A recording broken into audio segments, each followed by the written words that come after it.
Hi everyone, it's Monica, and welcome back to Tailor-Made Cards for You. Well, today I'm going to share with you my Floating Heart Valentine. This is a Valentine that I created using one of my new toys that I got for Christmas, and that is this 3D Gears texture fades. I was really excited to pick up this actual texture fade because I know that it's not a new product, and it's one that I've been wanting. It just didn't fit into my budget. So when I got it, I was pretty excited to actually start playing with it. Now, if you've seen some of the videos on these texture fades, it's a little bit different than just an embossing folder. It really is deep embossing. So you're going to want to use some really thick cardstock, even some mixed media cardstock. And then when you run it through your Big Shot, you're going to want to make sure that you spritz it on with water on both sides. Now, I would recommend actually checking out one of the videos that Tim Holtz has out there because he is really detailed as far as how to use these 3D texture fades. And it does take a little bit of practice to make sure that you get the deep embossing. But like I said, if you just spritz it with water on both sides and then run it through your platform using one of your plates, you should be good to go. Now, I played with the texture fade a little bit before I actually got on the screen. And the example that I showed you in the very first reel was using some of the metallic distress crayons, but I also wanted to try it out using some metallic paint. So for this particular one, I used the crayons as well as the paint, and I think you can't really go wrong either way. You're wanting to get some sort of a shiny look, and I know that there's some paper out there that actually are called metallics that would work great as well. But you can create your own metallic type of a design by using some of these metallic crayons or even some metallic paint. And then I edged the corners using some black distress crayon, and I was really happy with the outcome that I was able to achieve. Now, because this is going to be a Valentine's card, I did want to add a little bit of red, so I did come in with some distress ink, and the color that I'm using for this is the Fired Brick Red Distress ink. Now, to save time, I did cut out some of my dies ahead of time as well as embossing my paper because you all know how to emboss paper. But like I said, with these 3D texture fades, you may want to watch another video just to give you some good tips and ideas for it. So I went ahead and I cut out my heart using one of my die cuts. And then I also got a new die cut here, which are these latches that I thought would be really cute to create my floating heart. So using my hole punch, I went ahead and I just punched some holes on the edges of this clasp, and then I attached it to my cardstock using some of my brads. And then as you'll see in just a moment here, this was a perfect little notch to fit my heart. Now, I didn't want to take the chance of my heart coming loose, and that's where I got the idea of the floating heart. So once I had the holes punched for my clasp, I went ahead and I lined it up on my cardstock. And then I punched a hole using my poker, and then I attached my clasp using, or my latch I should say, using my brads. Now, on the first card that I created when I was actually trying out this design, I used one of those metal plates that had the number 14 on it, which was perfect for Valentine's Day. But when I went to create this card on camera, I didn't have another number 14. So I went ahead and I improvised, and I used one of my die cuts to create a number 14. And I actually like the way this one turned out as well. The 14 is a little bit bigger, and it stands out really nicely. It's a die that has an outline, so I die cut it twice with the white and also with the black, so that way my number 14 would be outlined with white and then a bold black. And then when I adhered this, I did use some of my double-sided tape because I didn't want the 14 to fall out before I actually had it glued down. And then I just glued it down, and then at the end you'll see that I added some really fun crackle to make my 14 look a little bit more distressed. Now, the heart that I cut out with my die was glitter paper, and I wanted to make sure that I had really strong adhesive for my 14. So I didn't want to just use some adhesive, and that's where I came in with my glossy accents. Glossy accents is typically used to give a little bit of gloss and shine to some of your items that you might be using it on, but it also works as a really strong adhesive, and I do use this quite often for some of my adhesive elements, especially my metal elements. This seems to work really well. So because I had that 14 that had that insert, I went ahead and I put the glossy accents on, and then I rubbed it on with my finger to kind of help it stick together, and then I pushed it down onto my glitter heart. And once it dried, it stuck really nicely. But I think you could probably use some different types of adhesive. Monotombo probably would work really well. You just want to make sure if you are using something that has some texture, like I did for this glitter heart, that you use something really strong so that way it doesn't curl up. All right, so once I had my heart ready to go, it was time to add my clasp to create my floating heart.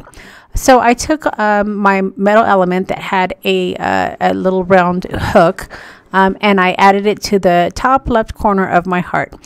And then I did the same thing, and I attached the little round metal element to my card base right at the top left part of my card.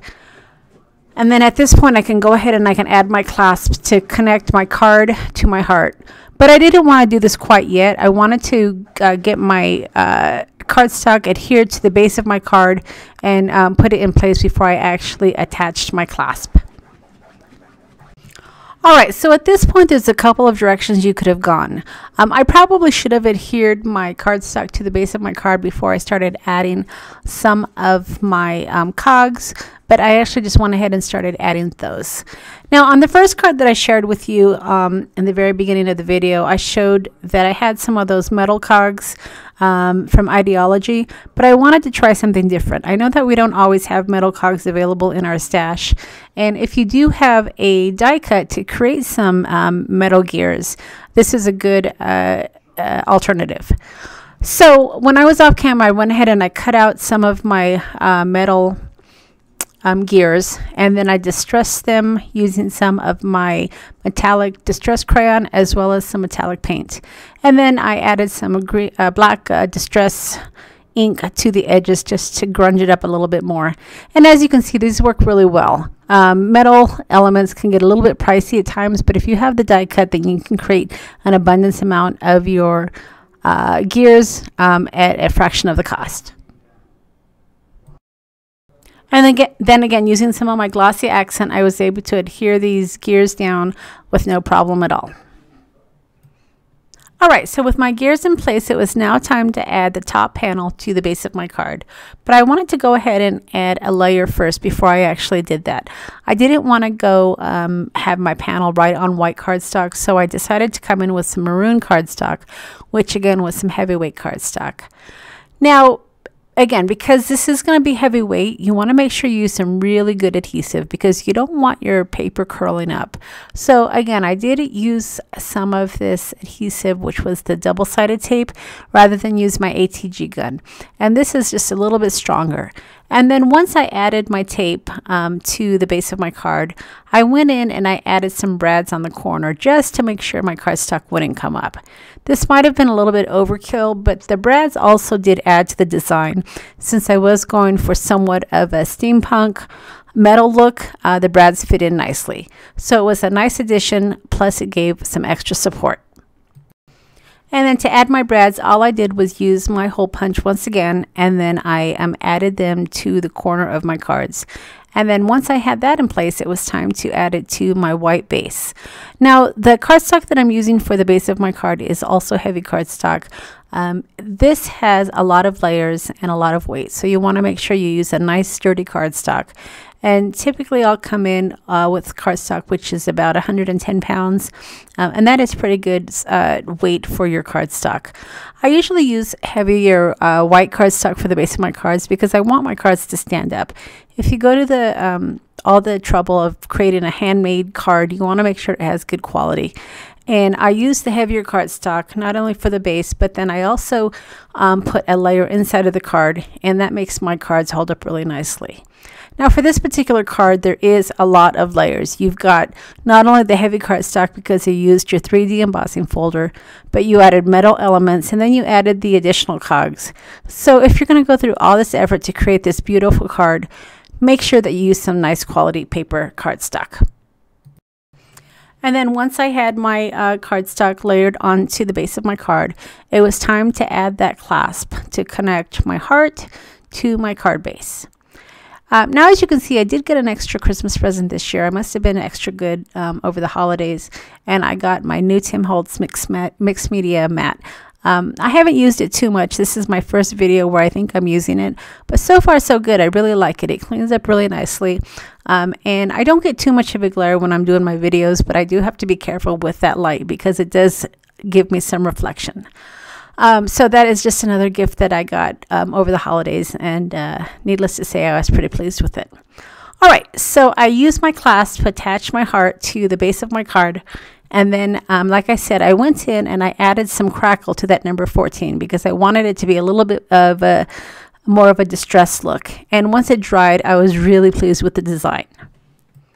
It does take a little bit of time to put this card together, but as you can see, it really creates a stunning card.